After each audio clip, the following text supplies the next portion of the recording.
পুষ্টিকর খাবার খেলে পারে, সবচেয়ে বেশি সবুজ শাকসবজি, মাছ, মাংস বেশি খেলে পারে, ডিমের কুসুমে সবচেয়ে বেশি থাকে, এরপরে আপনার দুধে বেশি থাকে, এরপরে আপনার আখরোট, ডার্ক চকোলেট এগুলোতে বেশি থাকে।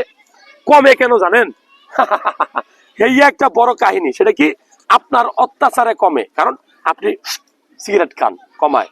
আপনি মদ, অ্যালকোহল, হুইস্কি, ভদকা এগুলো আপনি খান, লাল পানি খান, কমে। এরপরে কি? বাসি খাবার খান, জাঙ্ক ফুড খান, আপনি ভুঁড়ি বড় হয়। যত বেশি ওজন বাড়বে তত বেশি হরমোনটা কমবে, মনে রাখবেন। আর কেন?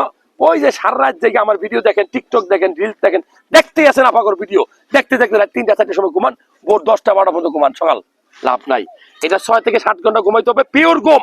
রাত 10টা থেকে ঘুমাবেন, দেখবেন যে এই হরমোন আপনার লেভেলে বাড়বে।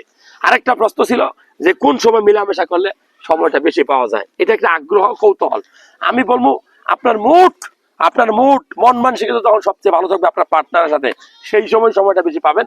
তারপরেও পিক লেভেল হলো ভোরবেলা, ভোর 4:30 5টা 6টার সময় যখন আজান দেয়, আজানের আগে পরে আপনার এই টেস্টোস্টেরন লেভেলটা বেশি থাকে। এই সময় স্বামী স্ত্রী মিলামেশা করলে আপনি টাইমটা বেশি পাইতে পারেন। আপনি অন্যান্য ডাক্তারের পরামর্শ নিতে পারেন, আমার কাছে মনে হয়। আরেকটা প্রশ্ন করছিলেন, যে প্রশ্নটা হলো যে